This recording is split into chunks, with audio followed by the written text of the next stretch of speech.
Assalamualaikum warahmatullahi wabarakatuh. Selamat malam teman-teman. Kembali lagi bertemu dengan saya Randy ya. Kita bertemu di pertemuan keempat. Di pertemuan keempat ini kita akan membahas tentang pola kalimat ya. Jadi pola kalimat dan pembentukan kalimat dalam tata bahasa Korea.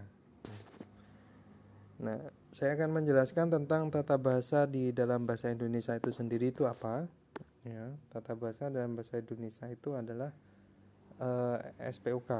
Nah, ketika teman-teman mengubah ke dalam bentuk tata bahasanya bahasa Korea, itu berubah menjadi SKOP atau skop ya. Nah, dan ketika ada di dalam keterangan itu ada waktunya, maka waktu didahulukan baru tempatnya. Nah, sekarang teman-teman mungkin ada yang belum benar-benar paham tentang subjek, objek, predikat, dan keterangan ya. Nah, saya akan menjelaskan subjek itu apa sih. Di sini ada kita singkat sebagai S ya. Subjek itu sendiri adalah pelakunya. Pelaku yang melakukan suatu kegiatan. Atau di dalam kalimat itu dia adalah pelakunya dalam kalimat tersebut yang melakukan ya. Nah, terus objek itu apa? Objek itu sendiri adalah tujuan atau sasaran atau sesuatu yang dikenai kata kerjanya. Begitu. Itu ya, teman-teman ya. Nah, sedangkan predikat itu sendiri itu apa? Predikat itu adalah kata kerja atau kata sifat. Ya, kata kerja atau kata sifat itu kata kerja itu bisa aktif atau bisa pasif. Nah, seperti itu, teman-teman. Sedangkan keterangan tempat itu adalah tempat terjadinya suatu kegiatan. Kegiatan tersebut terjadi di mana, misalkan, atau lokasi. Itu juga lokasi posisi itu juga termasuk keterangan tempat ya. Misalkan di atas meja, di atas kursi, di bawah, atau di bawah kursi atau di bawah meja, seperti itu adalah keterangan tempat. Nah, keterangan waktu itu sendiri adalah waktu terjadinya kegiatan. Ya, sesuatu kegiatan itu terjadi kapan? Misalkan hari ini, besok, lusa, kemarin, tahun lalu, tahun besok, ya, tahun depan. Nah, seperti itu. Nah, sedangkan di dalam tata bahasa Korea itu ketika teman-teman menyusun sesuai dengan tata bahasanya, setiap subjek, keterangan waktu, keterangan tempat, objek atau predikat, atau kita jadikan satu ya, setiap ada keterangan itu ada partikel-partikelnya tersendiri. Nah, di dalam tata bahasa Korea sendiri ada dua pola kalimat, yaitu adalah formal dan informal. Formal dan informal. Nah, ini teman-teman penggunaannya formal itu adalah ketika teman-teman bertemu dengan orang yang baru kenalan, atau orang yang lebih tua, atau dengan atasan kita. Nah, itu kita menggunakan formal. Nah, kalau misalkan informal itu adalah dengan bertemu, misalkan kita berbicara dengan sesama teman atau sesama usia, atau dengan orang yang di bawah kita, adik-adik kita gitu. Nah, kalau misalkan dengan orang yang lebih dewasa, asalkan itu teman-teman sudah akrab dengan orangnya, nah itu bisa menggunakan kalimat informal. Seperti itu ya. Nah, intinya ada seperti itu. Nah, saya akan menerangkan tentang subjeknya atau partikel atau imbuhannya. Ya. Di dalam bahasa Korea itu sendiri, jadi partikel subjek itu ada i atau ga, dan en atau nen. Nah, sekarang iga, kenapa ada iga sama enen? Nah, ini adalah untuk membedakan. Nah, enen itu sendiri adalah sebagai penanda topik ya. Ya, ini fungsinya sama seperti di subjek ya. Jadi di subjek, nah kalau misalkan ada an atau nan, itu adalah penanda topik, atau dalam satu kalimat itu teman-teman misalkan ingin membicarakan satu orang atau si A ya. Nah, dalam satu kalimat itu kita akan membicarakan si A. Nah, sedangkan misalkan kita membuat beberapa kalimat atau dalam paragraf, kalau misalkan ada si A itu di belakangnya ditambahkan en atau nen ya. Nah, maka itu dalam paragraf tersebut cuma membahas tentang si A aja. Nah, fungsinya seperti itu. Nah, sedangkan iga, nah itu adalah partikel subjek biasa ya. Sama seperti itu. Jadi perbedaannya ada di kalau enen itu adalah topik. Jadi kalau misalkan ada dua, jadi misalkan iganya dipakai atau enennya itu bisa dipakai. Nah, itu yang kita utamakan adalah yang enen, yang mengandung enen ini, atau yang ditempelkan partikel en atau nen gitu ya. Nah, penerapannya sendiri kalau misalkan en sama i itu ditempelkan di akhiran konsonan. Jadi akhiran konsonan itu seperti apa? Jadi kalau misalkan di dalam bahasa Korea, misalkan kita ada jo. Jo itu adalah artinya saya. Nah, ini adalah huruf paling terakhirnya itu apa? Itu adalah vokal. Nah, karena ini tadi adalah saya menjelaskan en sama i ya. Kita cari yang konsonan ya. Nah, misalkan kita pakainya yang ini, siktang. Nah, ini dibacanya siktang karena apa? Karena di sini ada bajim kiok bertemu dengan diket. Nah, apabila ini bertemu, maka huruf yang berikutnya itu akan dibaca huruf T. Jadi bacanya adalah siktang. Seperti itu. Nah, ini hukum bacaan ini juga sudah saya jelaskan. Silahkan dipelajari lagi kalau misalkan teman-teman lupa. Jadi kita lanjut ke contohnya lagi. Jadi ini ada en atau i, itu penerapannya di konsonan, akhiran konsonan. Nah, di sini ada contohnya siktang. Yang dimaksud konsonan itu apa? Itu adalah ini ya. Jadi ada kiok, nien, miem ya. Ada real, ada siat. Nah, itu ada konsonan semua. Nah, sekarang teman-teman, yang ini sebagai apa?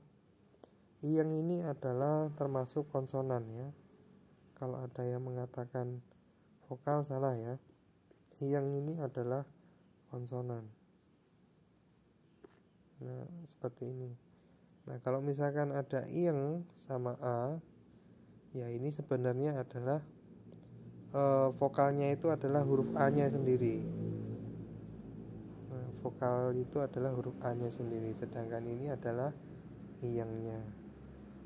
Tetapi dalam bahasa Korea kalau misalkan ada ing, ya ini dibacanya cuman a aja. Seperti itu. Kita lanjut. Nah, seperti ini ya. Kalau misalkan penggunaan an atau i itu jika akhirannya adalah konsonan. Nah, sekarang bagaimana penerapannya ya? Kalau misalkan teman-teman sudah tahu ini huruf paling akhirnya itu adalah konsonan, ya tinggal ditambahkan aja siktangi ya, atau siktangen. Nah, seperti ini. Ini penerapannya ya. Dia menempel di belakang subjeknya. Seperti itu. Nah, bagaimana dengan nen dan ga? Nen dan ga ini sendiri adalah ketika akhirannya vokal. Ya. Akhirannya adalah vokal. Nah, kita ambil contoh di sini ada jo. Ya. Jo sendiri ini adalah huruf paling akhirnya itu apa? Vokal. Maka dia dituliskan dengan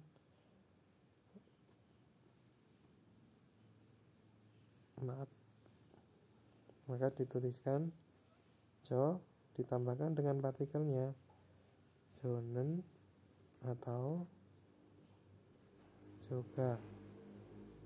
Nah, seperti ini penerapannya ya. Di sini paham ya teman-teman, kalau misalkan partikel subjek itu belakangnya ditambahkan iga atau enen. Nah, sekarang kita lanjut ke partikel objek. Nah, partikel objek itu ada apa? Partikel objek itu sendiri adalah el dan rel. Nah, kalau misalkan penggunaannya rel atau el ya, itu sama, ada vokal, ada konsonan. Nah, sekarang kita ambil contohnya usan. Usan ini adalah payung. Nah, kita lihat usan ini huruf paling akhirnya itu apa? Ya. Usan ini adalah huruf paling akhirnya nian. Maka nian ini adalah konsonan. Konsonan ya. Nah, terus ini berubah jadi gimana kalau misalkan konsonan? Ya berarti kalau konsonan penggunaannya adalah menggunakan al menjadi usanel gini ya, menjadi usanel. Nah, sekarang bagaimana kalau misalkan vokal? Ya vokal sama, di sini ada contohnya uyu. Ada contohnya uyu. Nah, huruf paling berakalnya itu apa? Atau huruf paling akhirnya adalah yu. Nah, yu ini sendiri atau masuk vokal, maka dia ditambahkan dengan rel. Nah, penerapannya seperti itu ya. Partikel itu penerapannya ada di belakangnya, di belakang penempatannya di belakang sesuai penggunaannya. Kalau subjek ya di belakangnya subjek, objek di belakangnya objek. Nah, sekarang kita masuk ke predikat. Predikat itu sendiri apa tadi? Predikat sendiri itu adalah kata kerja atau kata sifat. Atau kata sifat ya, kata kerja atau kata sifat. Nah, sedangkan kalau misalkan imbuhannya atau partikelnya predikat itu sendiri, itu bisa dibagi menjadi dua, yaitu formal dan informal. Nah, formal dan informal. Nah, formal itu tadi apa? Formal tadi sudah saya jelaskan ya. Formal itu adalah untuk orang yang lebih dewasa, atau ketika kita pertama kali bertemu dengan orang atau dengan atasan kita, atau situasi resmi atau dalam rapat. Nah, itu wajib menggunakan formal. Formal itu sendiri, nah seperti itu. Nah, misalnya formal itu sendiri itu partikelnya ada benida dan semnida. Nah, ini ya, benida dan semnida. Nah, benida dan semnida ini sendiri juga sama penggunaannya, penerapannya. Jadi kalau misalkan dia hurufnya vokal, maka dia menggunakan benida.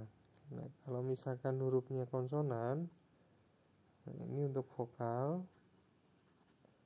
Nah, kalau misalkan dia konsonan, misalkan dia semnida, maka menggunakan konsonan huruf paling akhirnya ya.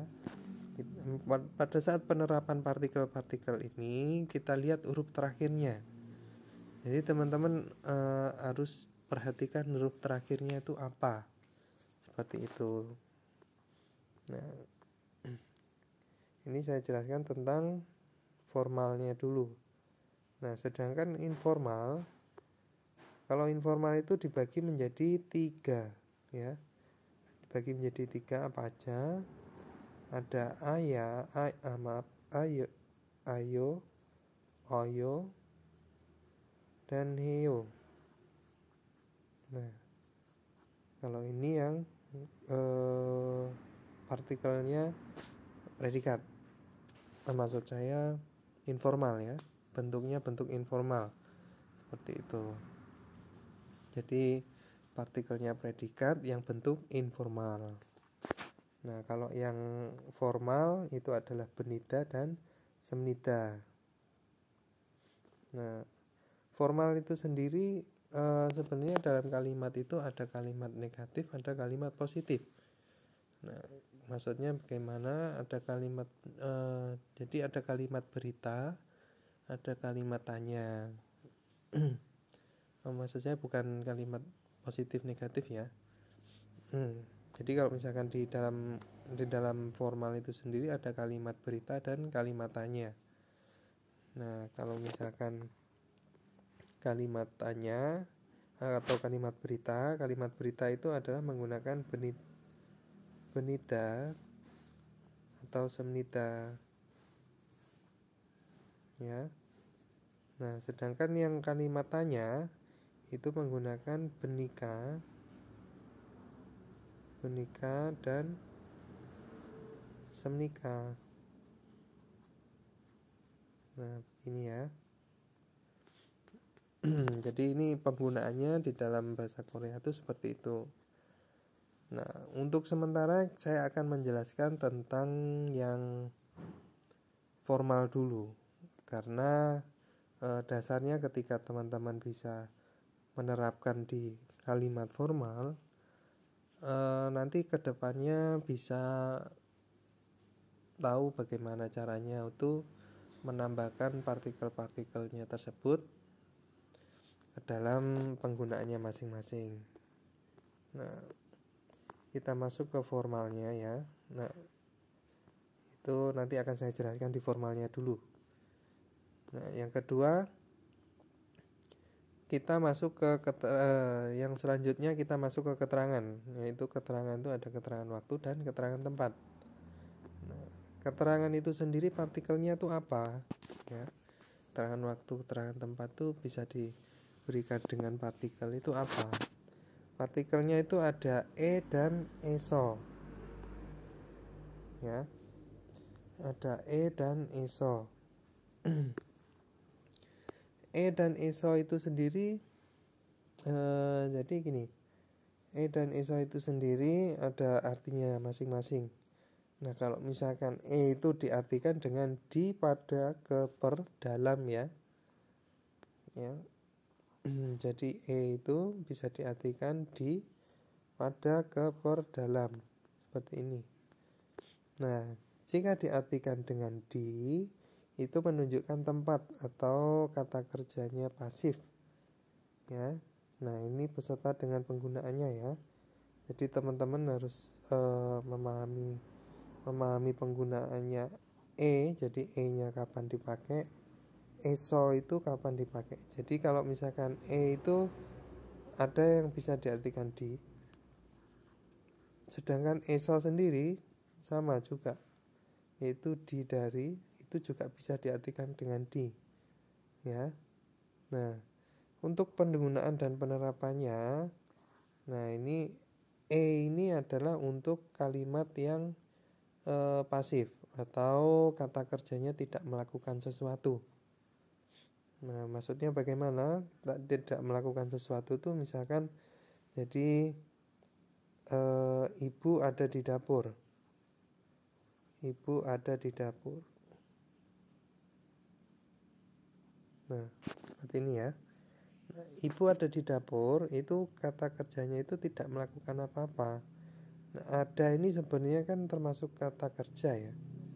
Nah, kata kerjanya itu tidak bisa melakukan apa-apa. Jadi lebih seringnya itu, jadi kalau misalkan E, jika teman-teman mengartikan di, itu biasanya diikuti dengan kata kerja ini. Ida, obda, duda, anda, terus manda, nota, nota, salda, seperti ini. Nah, khusus untuk salda ini bisa ESO, bisa E ya, karena ini bisa hidup juga. Hidup itu kalau orang hidup itu banyak ya, bisa diartikan melakukan sesuatu itu ya tidak bisa dispesifikasikan.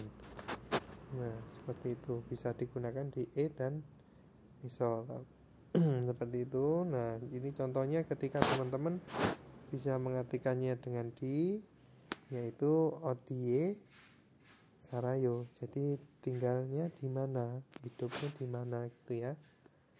Nah, seperti itu. Terus kita lanjut ke itu jika diartikan ke. Jika diartikan ke, itu menunjukkan suatu tempat tujuan atau tujuannya kemana gitu ya. Nah, ini ada contohnya omoninen ya. Kita itu tadi sudah belajar partikel subjek. Nah, ini adalah omoninen mail sijangi gayo.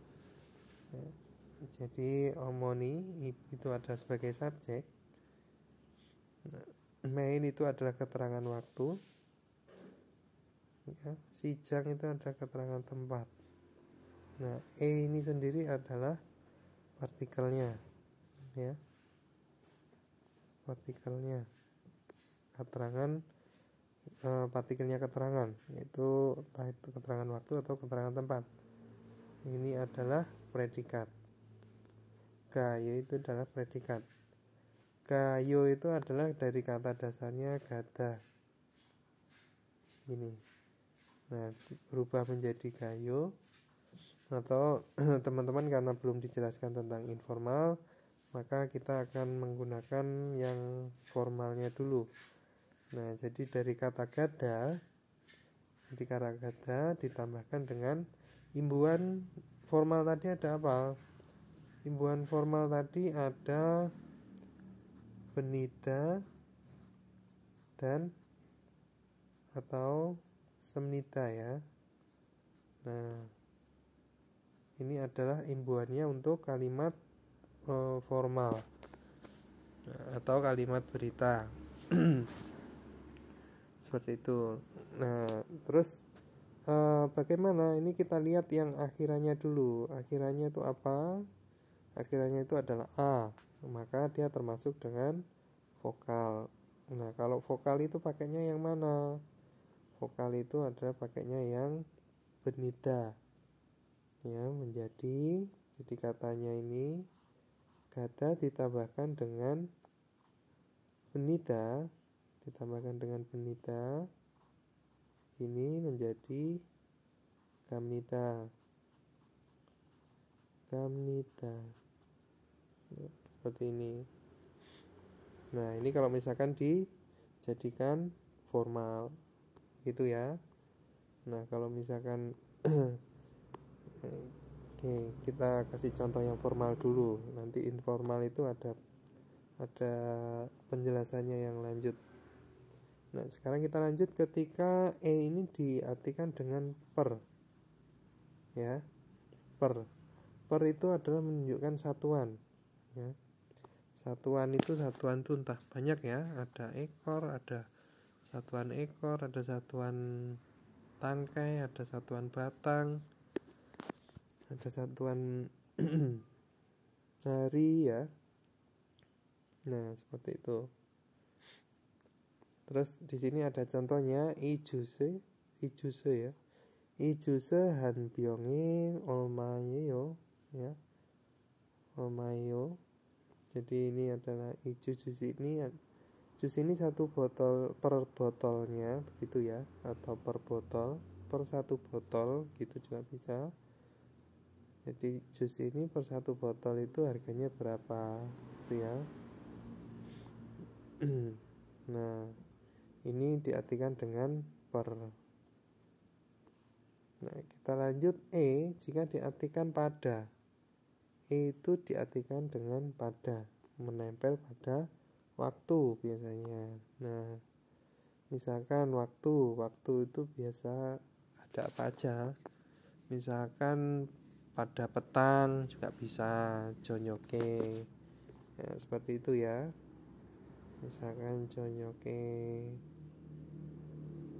Nah, ini juga bisa, ini menempel pada waktu.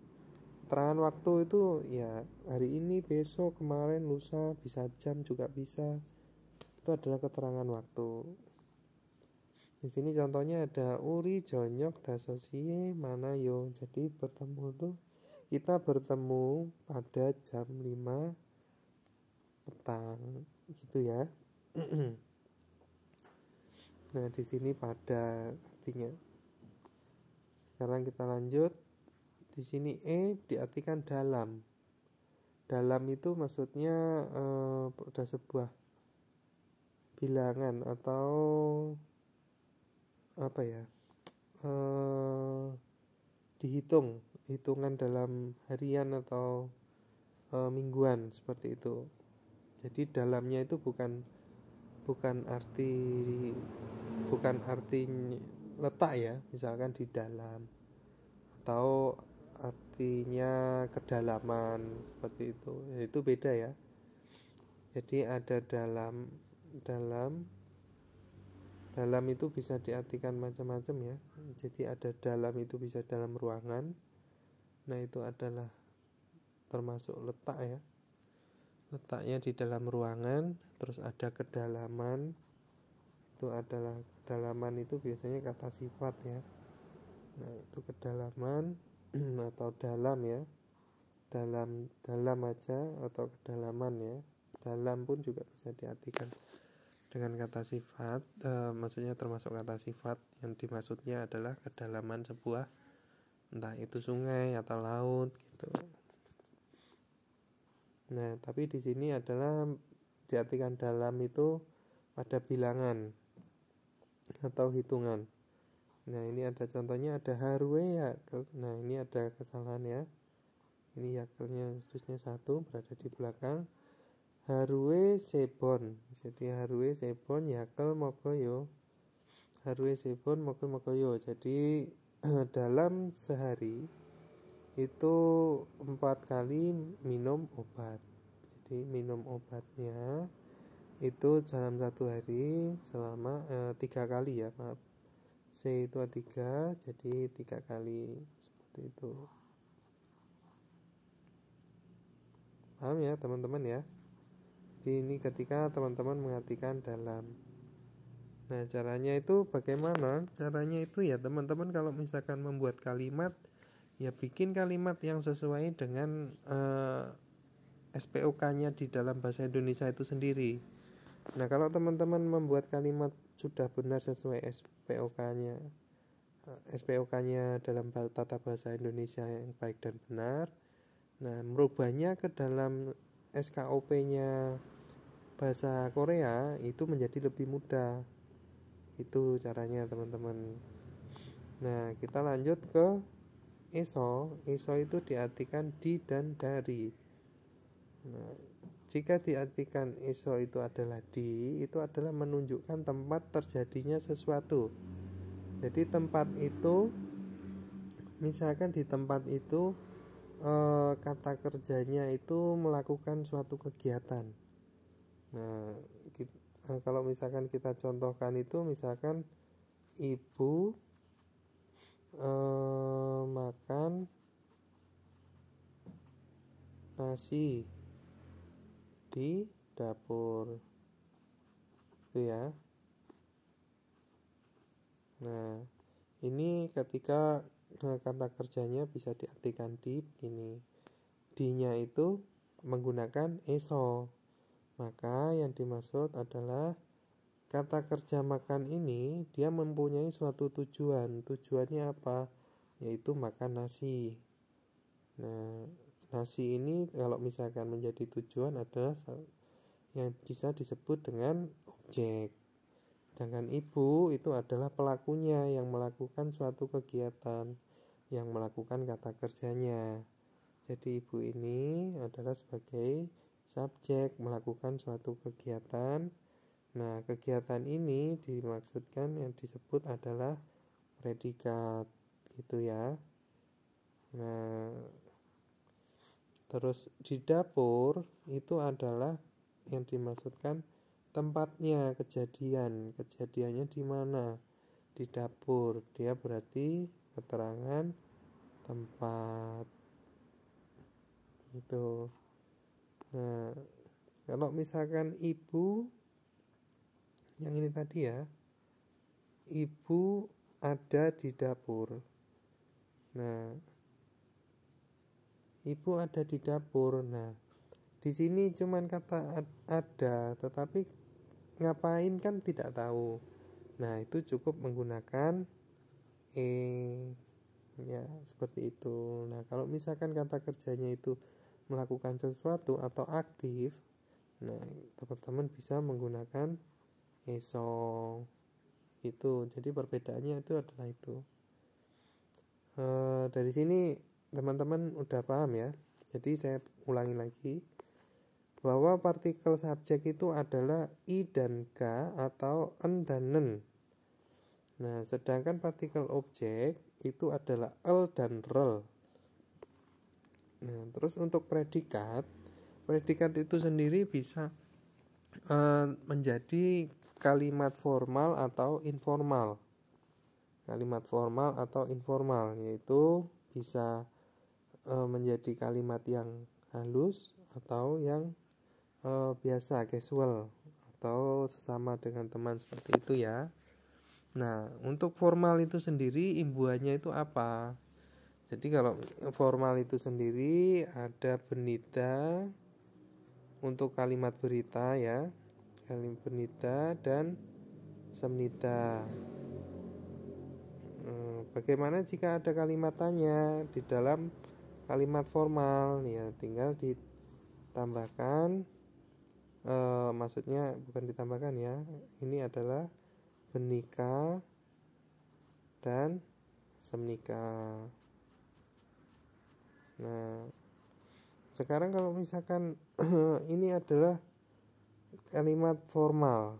Nah, sekarang misalkan kalau misalkan astagfirullahaladzim. Jadi ini kalau misalkan kita masuk ke yang informalnya. Nah, untuk informalnya itu sendiri, jadi kalau misalkan teman-teman merubahnya ke informal, itu ada 3 jenisnya perubahannya ya. Itu ada ayo, bisa oyo, atau heyo. Nah, dari sini teman-teman cukup tahu ini aja. Tentang cara perubahannya nanti akan saya jelaskan ya. Akan saya bikinkan videonya kembali.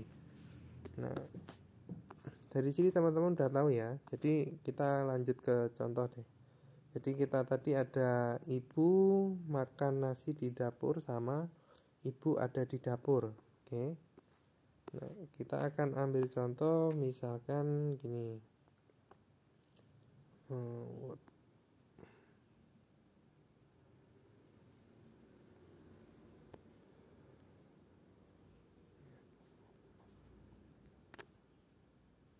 Maaf ya.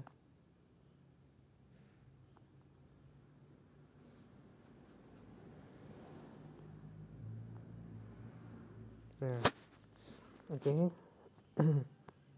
Kita ambil contoh tadi adalah katanya ibu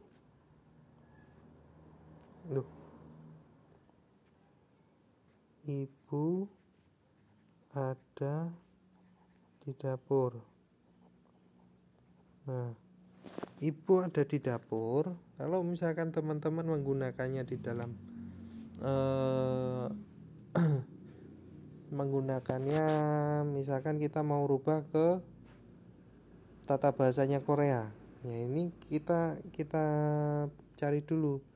Ibu adalah subjek ya.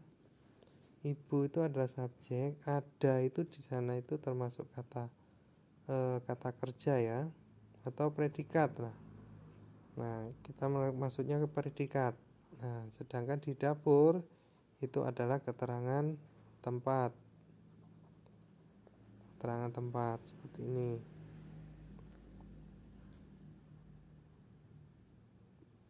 Nah, sekarang kita rubah. Kalau misalkan di dalam bahasa Indonesia itu kan SPOK ya. Nah, kalau misalkan di dalam bahasa Korea sendiri itu adalah apa? Dalam bahasa Korea itu adalah SKOP atau skop. Nah, tinggal dirubah teman-teman. Jadi sesuai skopnya itu apa? Kita dulu kan subjeknya yaitu adalah ibu. Ibu ya. Terus di sini ada apa? K, keterangan tempat. Nah, itu di dapur. Di dapur. Nah, terus sekarang O-nya ada enggak? Kalau enggak ada ya langsung dilanjut, dilewati, kosongkan. Atau enggak usah ya. Enggak usah ditulis. Nah, tinggal kita tambahkan yang paling akhir apa? Predikat. Predikatnya adalah ada. Nah, tinggal teman-teman rubah dulu ke dalam bahasa Korea. Bahasa Koreanya. Jadi ibu itu adalah apa? Ibu itu adalah omoni. Nah, dapur. Jadi jangan langsung ada D-nya ya. Kita tambahkan dapur dulu. Dapur itu adalah wok. Nah, sedangkan ada itu apa bahasa Koreanya? Ada itu adalah ita. Nah, gini ya. Nah, sekarang kita rubah dulu teman-teman. Jadi setelah kita tahu ini ada subjek, ini ada apa tadi? Pok ya, keterangan tempat. Keterangan tempat ya. Terus kita itu ada apa? Predikat. Nah, sekarang kita tinggal tambahkan. Kita tambahkan apa? Partikelnya masing-masing. Nah, omoni itu adalah subjek. Partikelnya apa? Partikelnya itu adalah i atau ga, en atau nen. Nah, penerapannya bagaimana? Kita cari vokalnya. Di sini adalah kita cari huruf terakhirnya, maaf bukan vokalnya.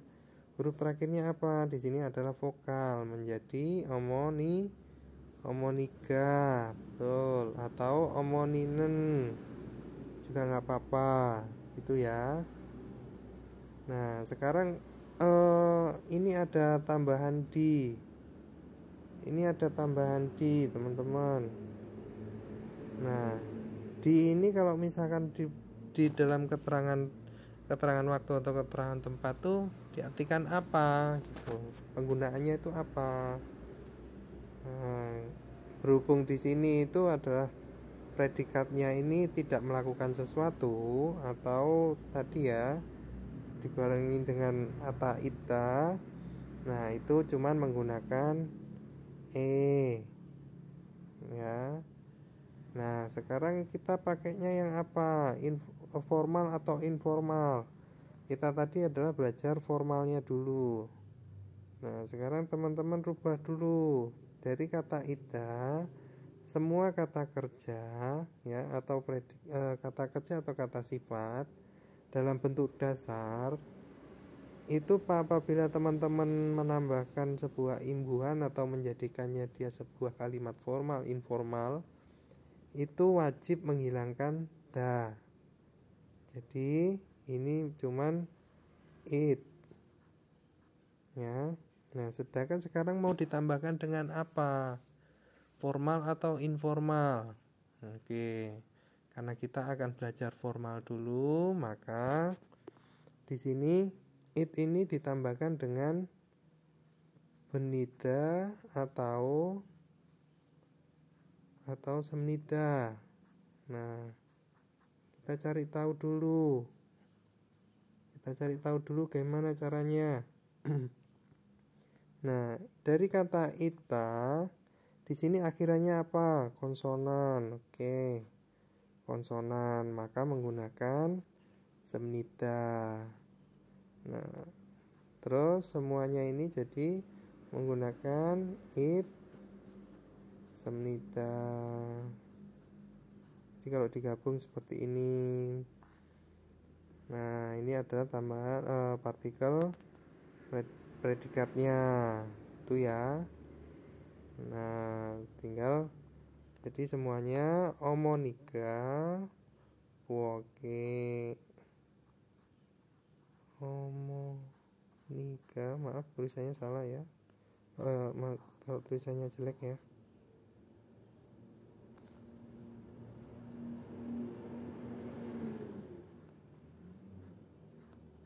Harmonika